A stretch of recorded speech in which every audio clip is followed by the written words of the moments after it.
BJP RLD गठबंधन का आज औपचारिक ऐलान हो सकता है। सूत्रों के मुताबिक बीजेपी के राष्ट्रीय अध्यक्ष जेपी नड्डा और आरएलडी प्रमुख जयंत चौधरी गठबंधन का ऐलान कर सकते हैं।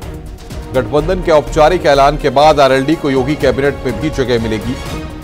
सूत्रों की माने तो योगी कैबिनेट में आरएलडी को एक मंत्री पद मिलेगा और लोकसभा चुनाव में 2 सीटें मिल सकती हैं। बता दें कि चौधरी चरण सिंह को भारत रत्न मिलने के बाद ही बीजेपी आरएलडी गठबंधन की संभावना बढ़ गई थी।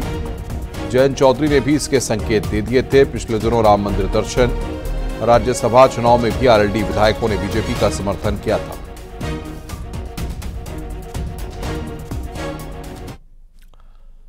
अखिलेश यादव ने एक बार फिर से बीजेपी पर तीखा निशाना साधा है। साथ ही बीजेपी को 80 हराओ, संविधान बचाओ का नारा भी दिया है। इस दौरान अखिलेश यादव ने 80 हराने का गणित भी समझाया।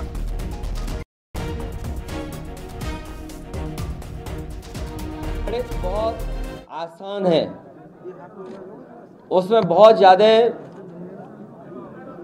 दिमाग लगाने की जरूरत नहीं है। किसान की आय दोगुनी नहीं हुई, किसान बैठा हुआ इंतजार कर रहा है कि वोट कब डालेंगे। जिस किसान के ऊपर 3 काले कानून आ रहे थे, चुनाव आया, काले कानून वापस ले लिए। किसान को और किसान को खुश करने के लिए, एक संदेश देने के लिए पॉजिटिव, भारत रत्न चौधरी चरण सिंह जी को दिया गया, भारत रत्न स्वामीनाथन जी को दिया गया। अगर ये वाकई में सच्चे भारतीय जनता पार्टी के लोग किसानों के दुख दर्द को समझते हैं, उनकी परेशानी को समझते हैं और आय दोगुनी का अगर वादा किया उन्होंने, तो स्वामीनाथन जी ने जो फार्मूले दिए थे, उन फार्मूलों का अमल करने, एमएसपी क्यों नहीं लागू करना है।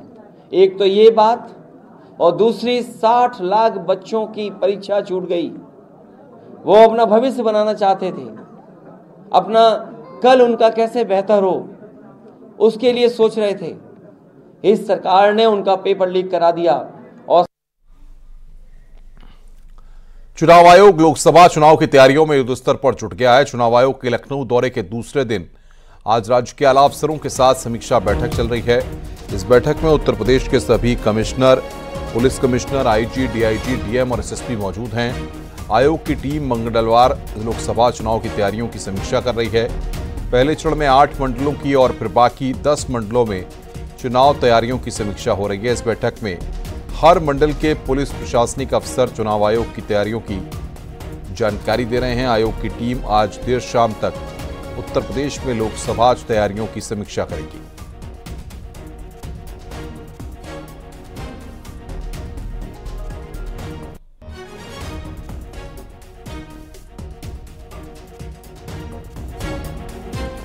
भारत निर्वाचन आयोग ने आगामी 2024 के लोकसभा चुनाव की तैयारियां युद्ध स्तर पर शुरू कर दी हैं। आप देख सकते हैं कि आज राजधानी लखनऊ स्थित विधानसभा के तिलक हॉल में लोकसभा सामान्य निर्वाचन 2024 की तैयारियों के संबंध में उत्तर प्रदेश के सभी मंडलीय व जिला स्तरीय अधिकारियों की एक अहम समीक्षा बैठक बुलाई गई है, जिसमें उत्तर प्रदेश के सभी मंडलायुक्त, आईजी, डीआईजी, डीएम, एसएसपी और पुलिस कमिश्नरों को बुलाया गया है। इस बैठक में भारत निर्वाचन आयोग के आयुक्त राजीव कुमार समेत तमाम अधिकारी न सिर्फ अब तक उत्तर प्रदेश में सकुशल, शांतिपूर्ण व निष्पक्ष चुनाव को लेकर की गई तैयारियों की समीक्षा करेंगे, बल्कि आने वाले दिनों में चुनाव के दौरान आदर्श आचार संहिता का 100% पालन करने के साथ शांतिपूर्ण ढंग से निष्पक्ष चुनाव कराने के लिए अहम दिशा निर्देश भी देंगे। राज्य में ओबीसी वोटर्स को साधने के लिए लखनऊ से चौरसिया रथ यात्रा रवाना की गई। मंत्री स्वतंत्र देव सिंह, दयाशंकर सिंह, नरेंद्र कश्यप ने इसे रथ यात्रा को रवाना किया। ये रथ यात्रा 1 से 15 मार्च तक चलेगी। इसमें केंद्र और यूपी सरकार की योजनाएं जनता को बताई जाएंगी।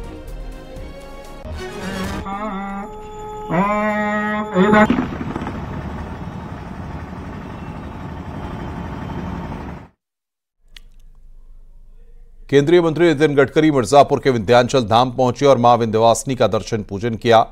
यहां पर वो 1750 करोड़ की योजनाओं का शिलान्यास करेंगे। इसके बाद वो पॉलिटेक्निक ग्राउंड में जनसभा को भी संबोधित करेंगे।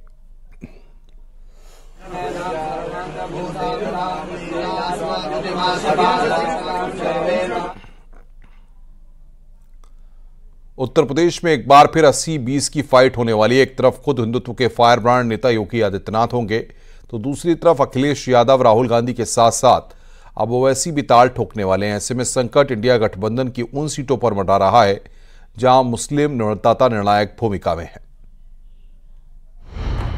जन्म से हम सनातनी भारतीय हैं। हम जान चुके हैं कि तुम बीजेपी को नहीं रोक सकते। उसमें आपने एक ओबीसी चेहरा देखा। हम कभी समझौता नहीं किए, ना करेंगे कभी इंशाअल्लाह ताला।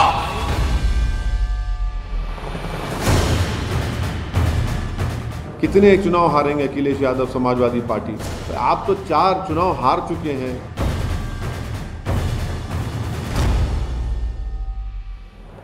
उत्तर प्रदेश के अयोध्या में भव्य और दिव्य राम मंदिर के निर्माण से चुनावी माहौल भगवामय हो चुका है। हिंदुत्व के फायर ब्रांड नेता सच्चे सनातनी योगी आदित्यनाथ राम के नाम 80 सीटों पर विजय पैगाम दे रहे हैं, तो दूसरी तरफ हैदराबादी भाईजान असीमुद्दीन ओवैसी अब यूपी के रण में टाल ठोकने की तैयारी कर रहे हैं।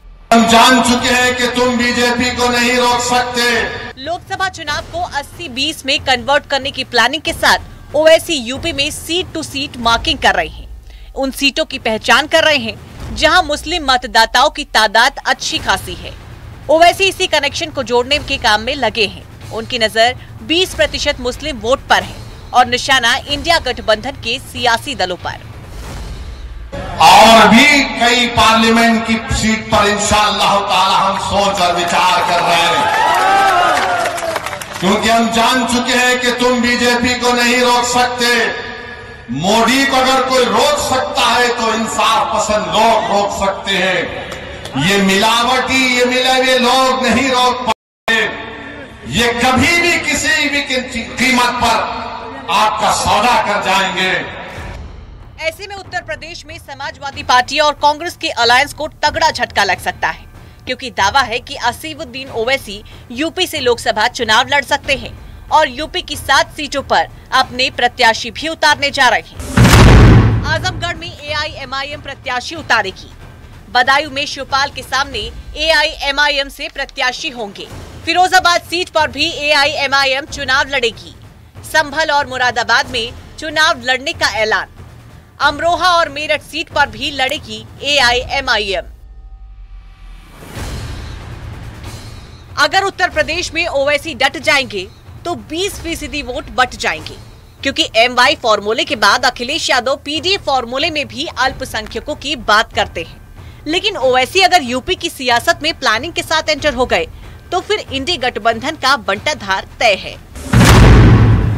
यूपी में लोकसभा की मुस्लिम सीटों को समझें तो 40 से 50% मुस्लिम आबादी वाली 6 सीटें हैं, 30 से 40% मुस्लिम आबादी वाली 12 सीटें हैं, 20 से 30% मुस्लिम आबादी वाली 18 सीटें हैं और 80 में 36 सीटों पर 20% से ज्यादा मुस्लिम मतदाता हैं। इसलिए अब खतरा अखिलेश यादव और राहुल गांधी की मुस्लिम रणनीति पर मंडरा रहा है, क्योंकि ओवैसी उन्हें खुली चुनौती दे रहे हैं। कितने चुनाव हारेंगे अखिलेश यादव समाजवादी पार्टी? तो ये गलती उनके पास है। अब फिर कहेंगे कि हम बीजेपी को रोकेंगे। आप तो 4 चुनाव हार चुके हैं। आपके सलीम शेरवानी साहब 5 मरतबा के MP आपको छोड़ चुके हैं। स्वामी प्रसाद मौर्य जो आपके पार्टी के वाइस प्रेसिडेंट थे वो आपको छोड़ गए हैं।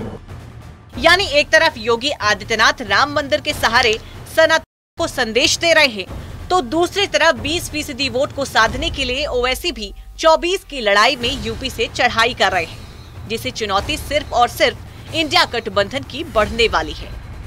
Bureau report, news 18।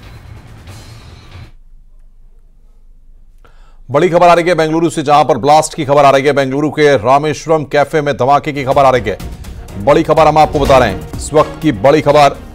धमाके में 4 लोग गंभीर रूप से घायल हुए हैं।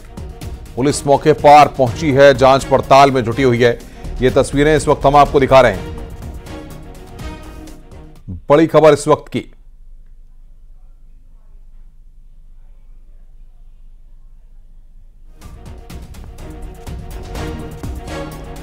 बड़ी खबर इस वक्त की हम आपको बता रहे हैं। धमाके में 4 लोग गंभीर रूप से घायल हुए हैं।